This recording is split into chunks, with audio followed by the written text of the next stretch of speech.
Hello दोस्तों, कैसे आप सब लोग। आई होप आप सब लोग ठीक होंगे। जैसा कि आपको पता है कि मैं पिछले 3 साल से कनाडा में हूँ और मैं पिछले 3 साल से रेंट पे रह रहा था। बट अभी रिसेंटली मैंने कनाडा में घर खरीद लिया है। अब ये घर इतनी जल्दी खरीदा कैसे? यही जो F H S A, R R S P ऐसे अकाउंट्स में अपने पैसे डाल के इन्वेस्ट करके तभी मैं घर खरीद पाया हूँ। इसीलिए अब ये रेंट से पहले पहले मैं ये वीडियो बना रहा हूँ ताकि आपको बता सकूँ कि एफ एच एस ए अकाउंट क्यों ओपन करना है, कैसे ओपन करना है और इसके क्या बेनिफिट है।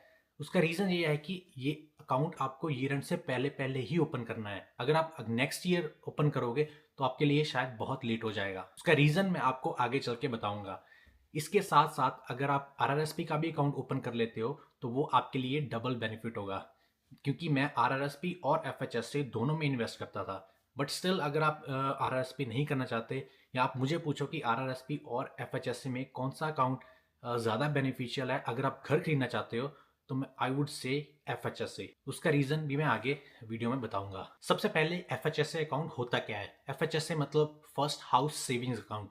ये स्पेशली उनके लिए है जो कनाडा में घर खरीदना चाहते हैं। तो अगर आप खरीदना चाहते हैं तभी आपके लिए यह वीडियो है। अगर आप नहीं खरीदना चाहते तो आप यहीं पे स्किप कर सकते हैं। इसकी लिमिट है 8,000 पर ईयर और मैक्सिमम लिमिट है इसकी $40,000 और इसमें आप इन्वेस्ट कर सकते हैं 15 साल तक। अगर आपने नेक्स्ट 15 ईयर में घर नहीं खरीदा तो आपको फिर दोबारा से इसमें से पैसे निकलवाने पड़ेंगे। इसको ओपन करने की एलिजिबिलिटी क्या है?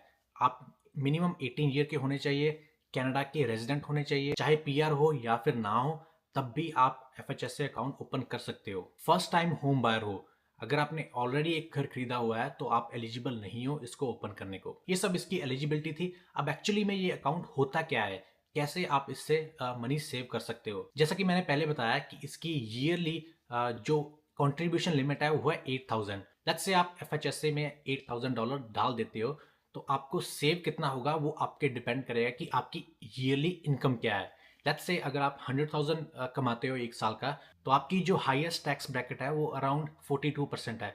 एग्जैक्ट नंबर मैं आपको स्क्रीन पे दे दूंगा। तो लेट्स से अगर आप 42% टैक्स दे रहे हो जब आप 100,000 कमा रहे हो, तब आप अपनी इनकम में से 8,000 इसमें से लेस कर दोगे।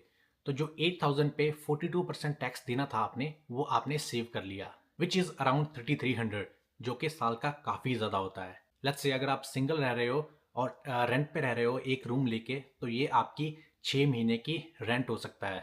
नाउ लेट्स से अगर आपकी इनकम 100,000 नहीं है, लेट्स से 50,000 है, तो 50,000 में आप 25% टैक्स ब्रैकेट में आओगे। तो 25% of 8,000, $2,000, which is still a big amount. अब 100,000 से ज़्यादा तो मैं रिसेंटली कमाने लगा हूँ, बट जब मैं स्टूडेंट था पिछले साल, क्योंकि ये एफ एच एस अकाउंट पिछले साल लॉन्च हुआ था, तो उस टाइम मेरी इतनी ज़्यादा इनकम नहीं थी। मैं स्टिल मैंने ओपन किया क्योंकि मुझे पता था कि मैं आगे जाके घर खरीदने वाला हूँ।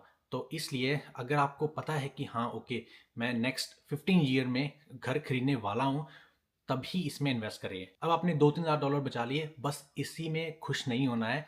आपको ये डॉलर्स इन्वेस्ट करने हैं स्टॉक मार्केट में या फिर म्यूचुअल फंड्स में। तो जैसे कि मैंने किया, मैंने 8,000 पिछले ईयर सेव किए थे, 8,000 इस साल सेव किए थे। तो 16,000 मैंने स्टॉक मार्केट में डाल दिए, जो कि आगे जाके 22,000 हो गए, जो कि 2 सालों में 20,000 हो गए।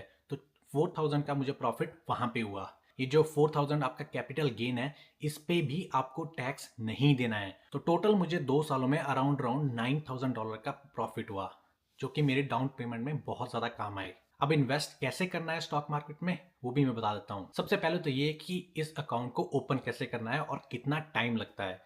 तो लिटरली आपको 2 मिनट लगेंगे इस अकाउंट को ओपन करने में, अगर आपके पास वेल सिंपल ऐप है। अगर नहीं है तो डाउनलोड कर लीजिए। अगर आपके पास अभी वेल सिंपल ऐप नहीं है तो लिंक आपको मेरे प्रोफाइल में मिल जाएगा।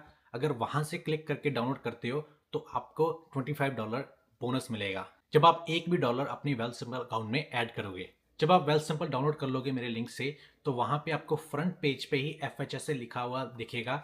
वहां आपको क्लिक करना है और इतना सिंपल है ओपन करना है इसको। बस आपको 2-3 चीज़ें फिलअप करनी है, उसके बाद आपका एफ अकाउंट ओपन हो जाएगा। अब बहुत लोगों को ये क्वेश्चन होता है कि क्या हम एफ अकाउंट तभी ओपन करें अगर हमने $8,000 डालने ही है? क्या ये मिनिमम अमाउंट है कि इतने तो डालने ही पड़ेंगे?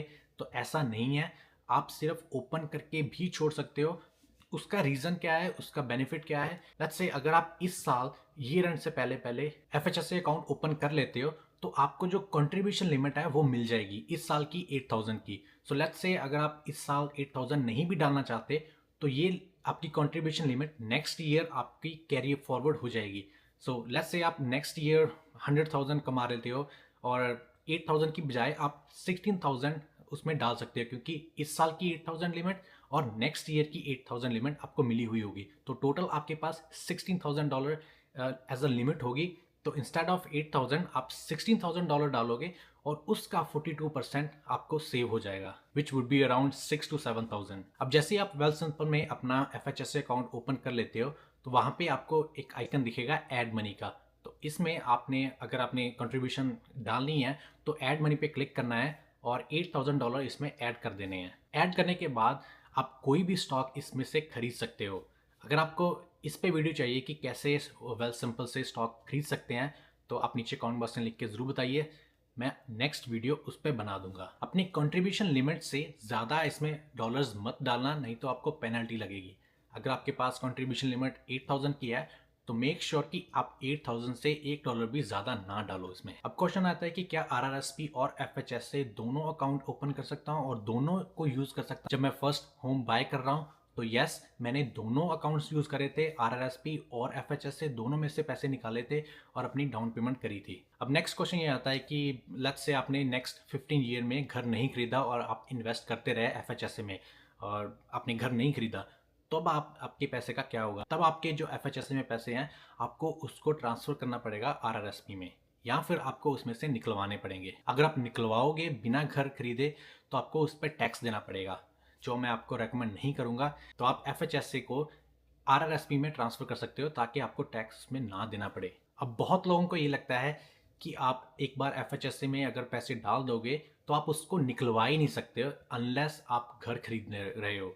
ऐसा नहीं है, आप कभी भी पैसे निकलवा सकते हो। बस उसका रीज़न, उसका डिसएडवांटेज ये है कि आपको उस पर टैक्स देना पड़ेगा। बट जो बेनिफिट है एफएचएसए अकाउंट का कि आपको टैक्स नहीं देना, वो आप खो दोगे फिर। तो आज के लिए यहीं पे वीडियो ख़त्म करते हैं। आई होप आप सबको जो भी डाउट थे एफएचएसए अकाउंट के रिलेटेड वो आपके दूर हो गए हों।